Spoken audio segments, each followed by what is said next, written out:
I am the one and only Death, or Disembodied Floating Head, and today's true gem of cinema is 1982's Mazes and Monsters. Mazes and Monsters is a drama about four college students, Daniel, Kate, JJ, and Robbie, who is played by Tom Hanks in his very first leading role. These four are brought together by a love of the game Mazes and Monsters, which brings us to a gem fact.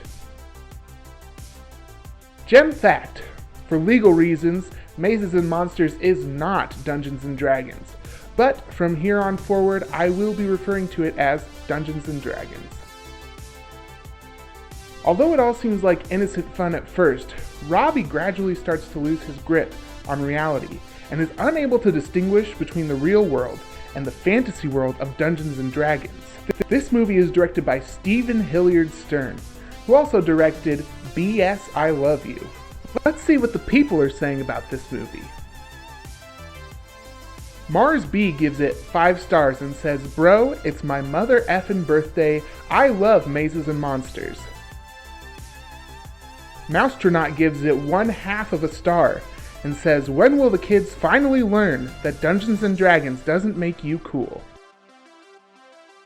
This movie has an average of 2.1 stars on Letterboxd and 19% on Rotten Tomatoes. Let's get into the top 10 moments of today's true gem of cinema. To start the movie, we see JJ return home to his mother in between semesters.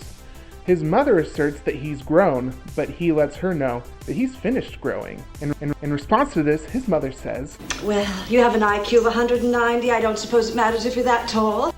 This reinforces the common 1982 trope that says you're either smart, tall, or useless.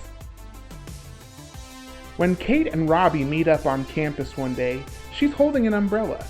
She's the only one doing so it's obviously not raining.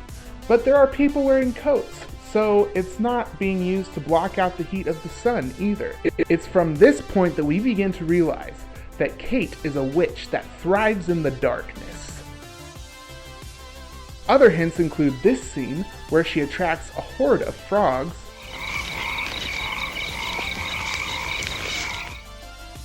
and this scene where she imitates me and becomes a disembodied floating head. Beware of Kate. For some reason, 16-year-old college student JJ is throwing a very well-attended rager. Robbie comes and brings a bottle of wine as a gift for the 16-year-old. JJ takes the bottle of wine and says, 1987, great year. But wait, this movie came out in 1982. Is Robbie a time traveler? Is JJ a time traveler? Why did Robbie bring JJ, a 16-year-old, alcohol? Gem fact: I have no idea. Throughout this film, we find that JJ is a man of many hats. Fans theorize that this is because he's experiencing very early male pattern baldness. To hide this, he wears a spike helmet, a cowboy hat, an aviator's cap, a hard hat, a pilgrim's hat, a fedora, a bug catcher's hat, a bucket, a well-disguised hairpiece, and a Sherlock Holmes hat. Robbie and Kate instantly connect after meeting in college, and it leads to the blossoming of a beautiful romance. Where the road may bend,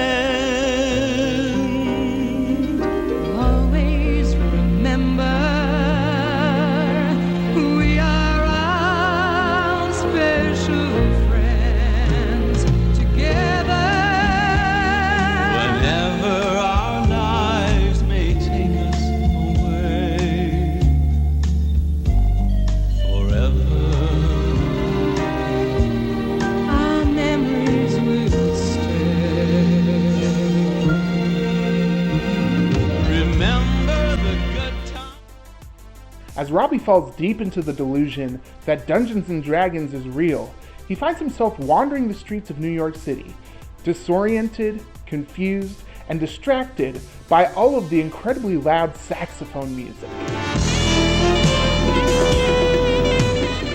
Suddenly, 2 thugs appear and try to steal his spells. My spells, I guard them with my life.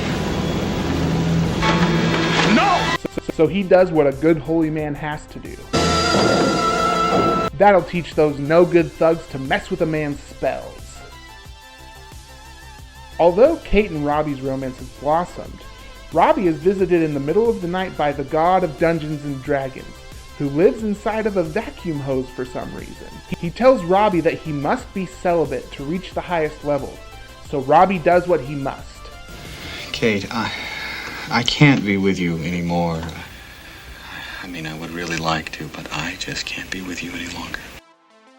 Be warned, if you play Dungeons and Dragons, you'll die both a nerd and a virgin. When Robbie first disappears following his descent into delusion, his friends call Robbie's mom and let her know that he's missed class. She desperately asks them, Has he skipped class before? but when they tell her he hasn't, she puts the phone down in shame, sadly realizing that she has raised a nerd who never even skipped class. After the breakup, Kate goes to the caverns, where the group plays Dungeons and Dragons sometimes. She somehow gets lost, but thankfully, Daniel was there exploring the caverns as well, and he helps her find her way out. They go back to Daniel's car and obviously get to smooching. Why didn't they smooch sooner? Well, because Daniel thought that he was Spock. I thought I had no feelings like a Vulcan. And Kate thought that Daniel was just way too hot. I was always afraid to get involved with you because you were so attractive. Kiss on, you lovebirds! Robbie's dazed and confused travels lead him to the top of the World Trade Center. Once his friends catch up to him, he delivers this powerful performance, which will never be forgotten.